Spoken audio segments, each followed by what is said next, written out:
AWS SDK V3. So I like the V3 API. I like how consistent it is. I like roughly like the API, at least compared to V2. It's very consistent, like predictable and a little bit more discoverable. But as I've been using it, especially because the work I do, I tend to go into internals more than like the average user. I've discovered just a lot of issues with it and just become a thorn in my side. And I'll go over some of the stuff, like some of the problems. And I've never actually sat down and done like a deep dive into its internals to like figure. I'm sure the stuff I've seen is probably like 10 times more stuff that I'd be upset with if I do that. So I'm gonna do that today. Sam used to work at AWS. The stuff that he puts out, he's put out a lot of open source stuff. It's all been really cool. I've been chatting with him a bit about the problems with AWS SDK. And this morning I saw him tweet, he was like poking around the S3 client, and he knows there's a 1.4 megabyte pure JSON object that's almost entirely white space. And then he's like, wait, like what is this? Like, do we even need this? Like, why is it in JavaScript? Why is there so much white space? If you look through it, it's like very unclear. Like, why does an SDK even need this? Like, is this an accidental file included? This is like an example of one of the issues with V3. There are a lot of issues with V3, but one of the main issues is that it's just freaking huge. At the end of the day, this is just an API client. It's not even an HTTP client.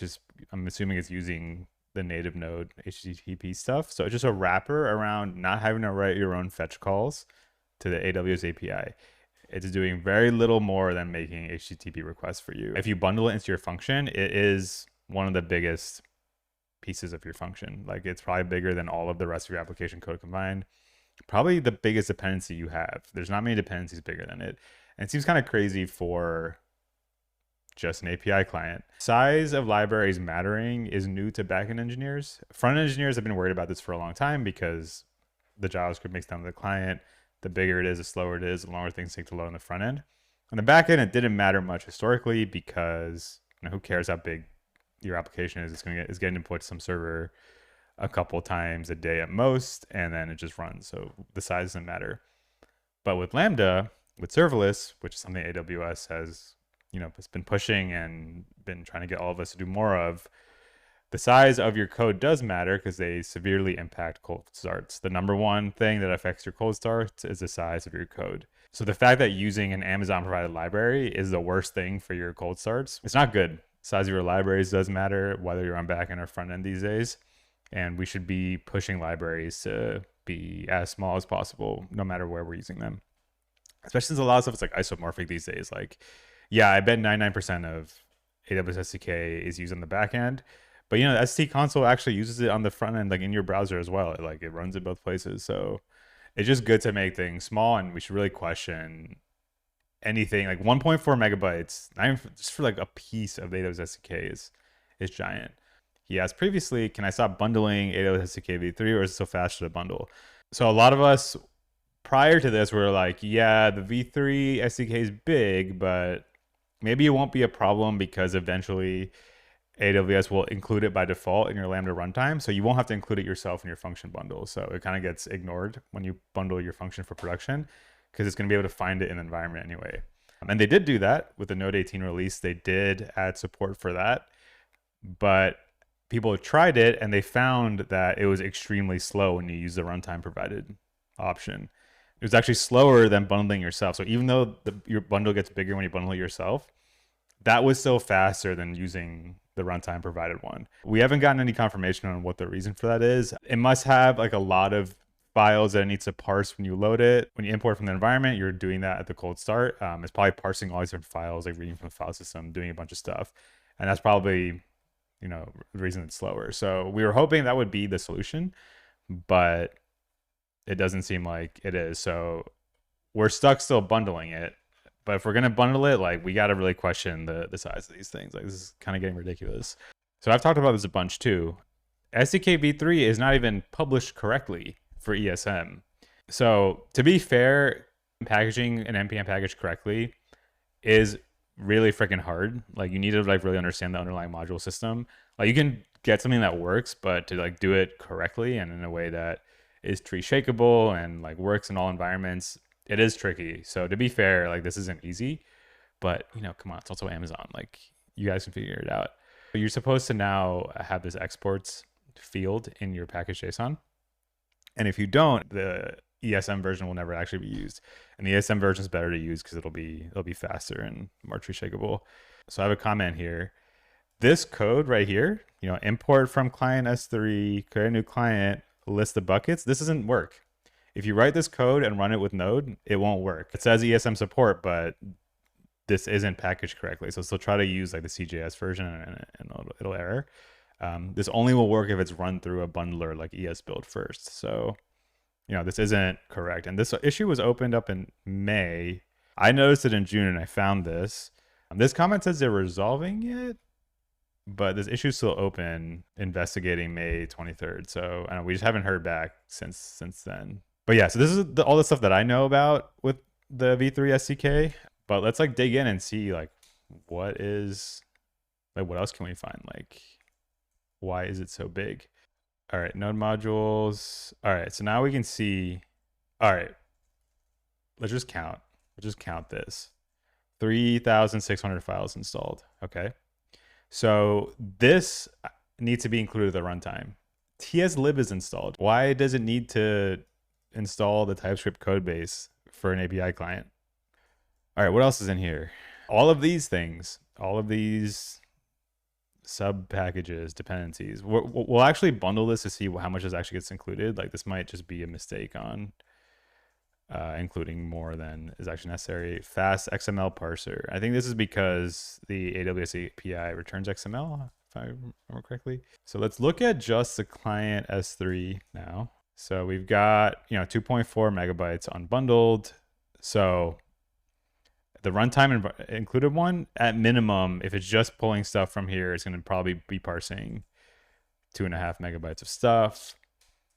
This is that file that Sam was talking about, ruleset.js. Ruleset.js. Okay, this is a 10,000 line file. It looks like this looks like there's like error messages in here. This must be used for like code gen. Obviously huge. Let's actually see how big that would be if you compress it. 77 kilobytes. That is crazy. Just to start, if they, minified this, what's that a factor of? 18 times smaller. They can get it 18 times smaller. So there's something right there. When we bundle it, it'll do that anyway. So I don't know if that'll make a difference for the bundled version, but maybe for their like runtime environment provided one, that'll make a difference. And then we have all of these things. So many things. Let's go back and let's actually write a file that uses this. And maybe I can demonstrate how it doesn't actually work. So we'll do test.mjs.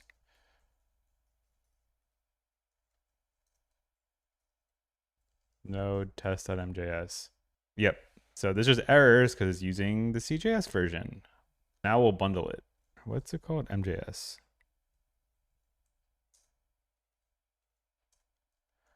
All right, 1.2 megabytes total. So not terrible. This is just a file that does literally nothing. Right? It's just makes an API call, one API call. It should not be that big.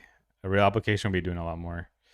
This rule set file is a big one that is included. So we have that CS client. We just got all this stuff. Look at this. Look at all this stuff that's included. The AWS SDK V3 does do more than just make API calls. It has like a middleware system. It has, I'm sure, a bunch of other stuff that I'm unaware of, but it's still, question is, why can't you opt out of those things? Even if you need those things, like how necessary is it? These rule set files are the ones that are really killing it. Because for some reason the client S3 thing also needs the SSO client, which is never going to run in your Lambda function, but it's still in there. And it actually gets parsed. That has its own rule set file. So these all end up adding up. What can we do about this? Like I've showed you with that issue, it's been open for a long time. Feedback with a company as big as Amazon is tough. I think these problems do matter, but the reality is it's hard to get any attention from them. Going through AWS, I feel like fundamentally the architecture here is incompatible with what we want. If you look through their code base, I think they've really optimized for their own maintainability of it. Maintainability is a great focus for your own product. Like if I'm building a product, I want it to be as maintainable as possible, as least complicated as possible, because I want to iterate as fast as I can. I want to ship more features and more value to my users as much as I can. But when you're building an open source library, that logic doesn't really apply. It kind of goes the other way around. And I actually first heard this from Dan Abramov. The job of an open source library is to take on the maintainability burden. So never push that downstream to your users, because the reason people are using your library is to get burden off themselves. So having your own code base be super clean is a good goal for if you're building an end product. If you're building a library, making your own code base clean and maintainable is not a priority, in my opinion. It should be secondary to absorbing as much complexity as possible. So I get why this is the structure of the AWS SDK, but it makes things worse for the end user. The end user ends up absorbing these problems. They shouldn't really be thinking about, oh, I'm just using an AWS API. Like, why is my function starting so much slower? It needs to be done differently. So that's why I don't think they're going to like make this better. It needs to like fundamentally change. We've been talking about potentially building an alternative to the AWS SDK V3. So I think I saw a tweet just now. Brian LaRue posted this. A community-driven effort focused on the node runtime with types using JSDoc on DTS files, real meaningful errors that have useful stack traces with real line numbers, a small footprint would be a project I'd love to contribute to. Yeah, so we want to see, like, can we put something like this together? The value is clearly there. Like, it's going to severely reduce your bundle sizes and improve your cold starts. Then I messaged Sam a few weeks ago about it as well, and he had this really cool idea of using JavaScript proxies. So instead of like generating a real client with like real functions, right? So you might have something like probably similar to this, and the API would look something like this: list buckets, command, and then like your arguments. So it would be very similar to the V3 API. And the naive way to do this would be to generate, I don't know, you would generate something that's like this, that would have like a list, buckets, command, and you know one of these for every single command there is. So the size of this library would scale by the number of commands available in the API. And this probably on its own would probably still be a lot faster than, and a lot smaller than the current V3 SDK. But he had an idea to optimize this even further, where you don't have this.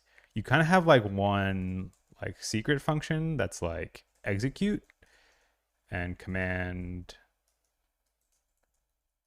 like the command name and like the properties of the command. And you would instead use a proxy and generated type files so that you could still do const s3 new s3 client. You can do s3 dot list buckets command. This would be a virtual, basically it's like a virtual method. Under the hood, this would just get mapped to this. But using JavaScript proxies, we can like do that mapping. So we can intercept the call to this, even though it doesn't really exist, and map it to this execute function. At development time, this would still show up as a real function because we can generate the typings for this S3 client. So the entire runtime client could just be like one execute function that like, actually queries the API endpoint. I'm sure in practice, it's going to need to be a little bit more than that, like to give good error messages and things like that. But you can see how with some of these techniques, you could really drastically reduce the size.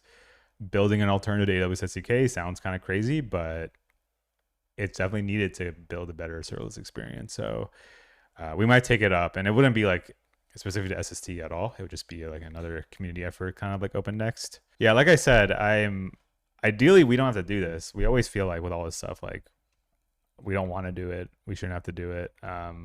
But it's so different from the way like V3 is structured, and they just got V3 out and people are just starting to use it. So I'm skeptical that they would take such a radical approach. And I think a radical approach is what's needed.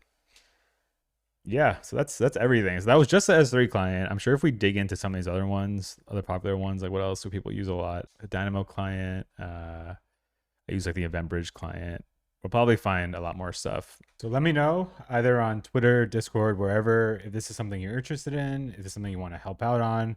I'm going to try to get a prototype of this working, just like a basic pipeline of like generating some code to a really minimal client. And from there, I'll open source it and we'll work on it together. So thanks for watching this video and hope we can get something good done out of it.